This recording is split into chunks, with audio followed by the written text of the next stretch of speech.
ನಿಮ್ಮಿಂದ ಹಿಡಿದು ಇಲ್ಲಿ ಪ್ರತಿಯೊಬ್ಬರು ನನ್ನ ಹೆಸರನ್ನು ಹೇಳ್ತಾ ಇದ್ರು, ನನ್ನಿಂದ ಅಂತ ಹೇಳ್ತಾ ಇದ್ರು. ಖಂಡಿತವಾಗ್ಲೂ ಅಲ್ಲ.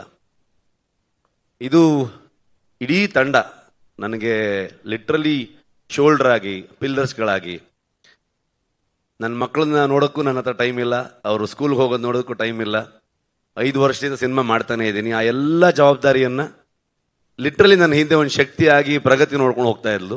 ಈ ಕಡೆ ಸ್ಪಾಟ್ಗೂ ಬರ್ತಾ ಇದ್ಲು, ಕೆಲಸನೂ ಮಾಡ್ತಾ ಇದ್ಲು. ನನ್ನ ರೈಟರ್ಸ್ಗಳು ಅವ್ರ ಫ್ಯಾಮಿಲಿ ಎಲ್ಲವನ್ನ ಬಿಟ್ಟು ಬಂದು ನನ್ನ ಜೊತೆಗೆ 5 ವರ್ಷದಿಂದ ತಿರುಗ್ತಾನೆ ಇದ್ದಾರೆ. ನನ್ನ DOP ಇವತ್ತು ಅವನು, ನಾನು ಇಲ್ಲಿದ್ದೀನಿ ಅಂತಂದ್ರೆ ಅದಕ್ಕೆ ರೀಸನ್ ಇವತ್ತು ಅವನು ಎಲ್ಲೋ ಕೆಲಸ ಮಾಡ್ತಾ ಇದ್ದಾನೆ. ಹಾಗಾಗಿ ಅವನ ಲಿಟ್ರಲಿ ನನ್ನ ಒಂದು ಶೋಲ್ಡರ್ ಅವನು. ಇವರೆಲ್ಲರೂ ಪಿಲ್ಲರ್ಸ್ಗಳೇ. ವಿನೀಶ್ ಬೆಂಗ್ಲಾನ್ ಅಂತ ಈ ಸಿನಿಮಾದ ಪ್ರೊಡಕ್ಷನ್ ಡಿಸೈನರು, ಇವತ್ತು ಧರಣಿ ಇದ್ದಾನೆ. ನಮ್ಮ ಇಡೀ ತಂಡ ತುಂಬ ದೊಡ್ಡ ತಂಡ ಅದು. ನನ್ನ ಡೈರೆಕ್ಷನ್ ಟೀಮು, ಆರ್ಟಿಸ್ಟ್ಗಳಾಗ್ಬೋದು, ಊರವರಿಂದ ಹಿಡ್ಕೊಂಡು ಮುದೂರ್ ಆಗ್ಬೋದು, ಕೆರಾಡಿ ಆಗ್ಬೋದು, ಕುಂದಾಪುರ ಆಗ್ಬೋದು, ಆ ಸುತ್ತಮುತ್ತ ಎಲ್ಲ ಪ್ರದೇಶ, ಫಾರೆಸ್ಟ್ ಡಿಪಾರ್ಟ್ಮೆಂಟ್ ಅವರು, ಯಾರಿಗೆಲ್ಲ ಥ್ಯಾಂಕ್ಸ್ ಹೇಳೋದು, ಯಾರಿಗೆಲ್ಲ ಬಿಡೋದು.